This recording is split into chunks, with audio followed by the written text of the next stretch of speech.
What's going on, ladies and gentlemen? NoZoupForYou here, and I have a viewer video today, actually. The Triple Ace 3 has provided me with some anti-submarine warfare, and pretty good round highlighting what you can do against submarines. So, if you're thinking about playing submarines, make sure you don't play when Triple Ace is around, because you're probably not going to last that long. And also, this video highlights the...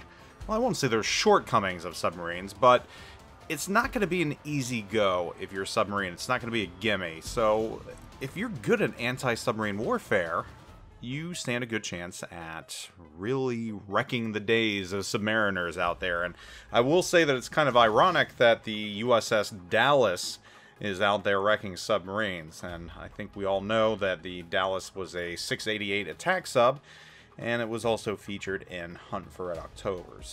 So this is going to play in the background, but the main point of this video, and something I wanted to touch on and talk about, are ship reviews.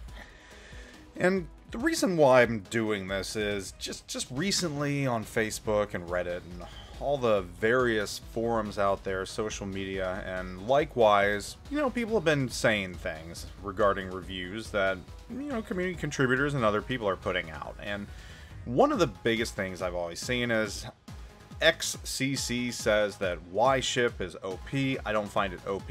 Or this CC says this ship is trash and I think this ship is awesome. And, you know, I just kind of want to talk a little bit about these reviews and how you should go into these reviews. And it's important that, well, it's not important that you heed my advice, but it's important that when you watch reviews, you go in there with a mindset that it's not final. And what I mean by not final is whoever's video you're watching or stream or whatever, that is not the final word on whether or not a ship is good. It's not. There's a couple things you have to know about content producers. We are part entertainers and we are also part video gamers. And what I mean by that is, you know, we put out videos that we hope will help you all, obviously, but we put out entertaining videos as well. And the reason for that is, if videos aren't entertaining or have some distinct flavor, they're not going to be watched.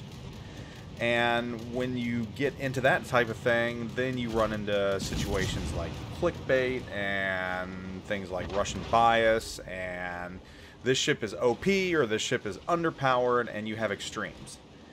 And the reason for that, obviously, we know it. Things like that get the views. And I'm not saying I'm innocent in this, not by a stretch. I'm guilty of it just as every single CC out there is, every single content producer for every single game. At some point or another, every influencer has use some form of clickbait, whether it be sensationalizing something or taking a topic that's a hot button issue or going after a company. It's just the way it works. It's the way content production works. Because usually the negative stuff, the sensationalist stuff, that's what gets the views. You go out there and say, hey, I like this ship, I think most players are going to do in it. It's kind of boring when you've got a new Russian ship or something and you can say, hey, this ship has Soviet bias, it's way overpowered, it destroys everything, it's ruining the game. Which one of those two sounds sexier? So, when you see these type of things, you have to take it with a grain of salt. But that doesn't necessarily mean that the video is not true.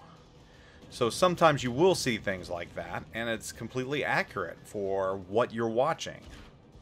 But it's up to you to decipher which is which. So when you go into these reviews, you have to go into it with an open mind.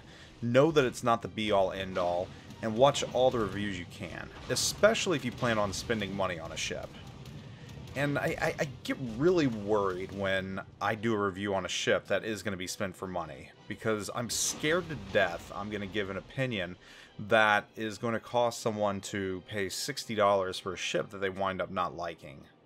And likewise, I'm afraid that I'm dissuading someone from purchasing a ship that they might really end up loving in the end. There's a danger there. And that's why I've personally tried to take kind of a more even keel approach to ship reviews. I try my best not to sensationalize things and just give the stats and say if I think a ship's going to be good for average players, Unicum players, or, as I like to say, the casuals. And I try to give my opinion on that and how the ship plays and how the ship feels. And I try to leave the sensationalist stuff out of those as much as possible. Now, commentary videos, talking about all the issues going on and the direction of wargaming, as far as sensationalism, game on. And I think you've seen that as of late, and I'm trying to shift away from that because I feel like I'm taking too negative approach, or at least I was for a little while. But there's a lot going on in life, and that's what happens. But as far as reviews are concerned, I try and do my best to just, give a middle-of-the-road approach, because not every player is the same. That being said, you as the viewer, you know your own play style. You know how good you are, or how average you are, or how casual you are. So you know which reviews right off the bat are probably going to be more geared towards you. So, don't watch a Unicum player if you're an average or casual player and they say the ship's good in their hands and expect it to be good in yours. You have to understand that we all have different play styles, and that affects everything. Not always can we test a ship as much as we'd like to.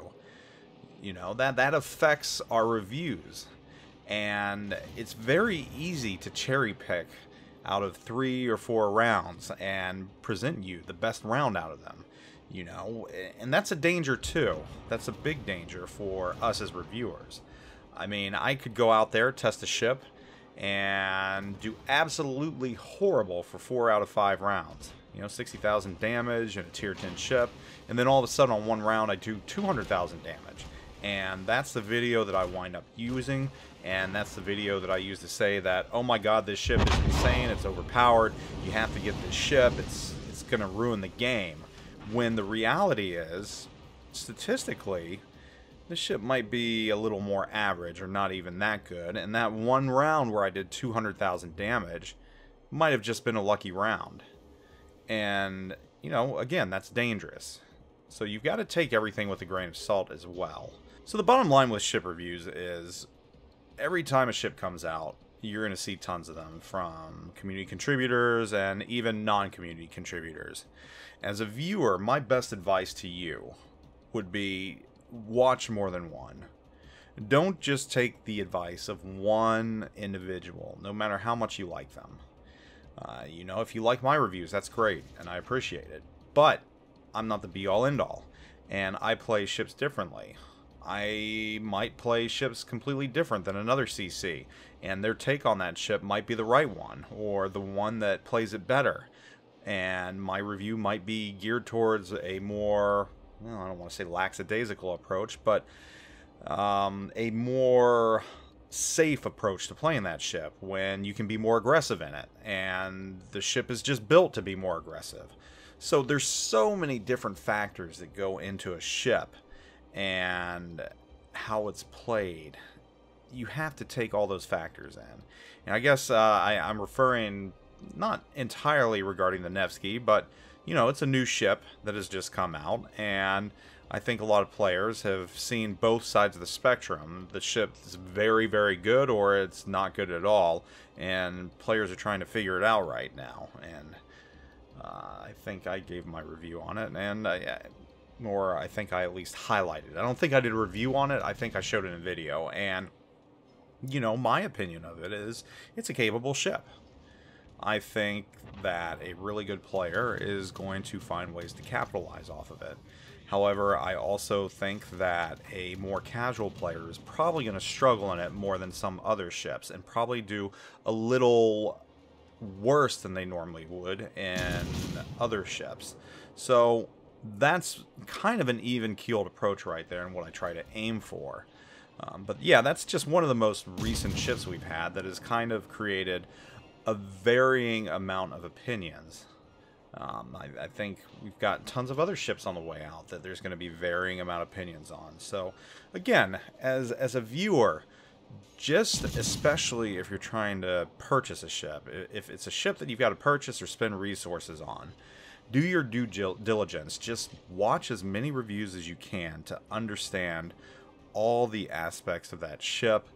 Watch different play styles, look for play styles that match your play style, and just make the most informed opinion that you can, because some of these ships we know are very expensive, and you don't want to wind up getting something that you regret purchasing, even more so since you're not likely to get a refund on it.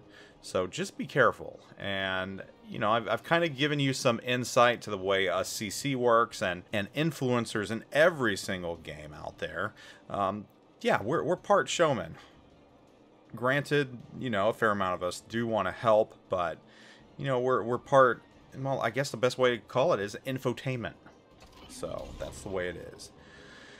Anyhow, good submarine, well, good anti-submarine warfare video and action from Triple Ace again. Making some good work in the Dallas, knocking out those submarines. And again, I'm going into submarines with an open mind, an open heart. I hope they're a success no matter how they're implemented in the game. I do think that there is potential for them if they are used correctly, and I'd love to see that, because I don't want submarines to fail. I really don't. Although Triple Ace here did make sure all the submarines in his round failed. Just unmerciful. Really, really good round. Anyhow, everyone, hope you're doing phenomenal. I'll talk to you all later. Take it easy. Zoop out.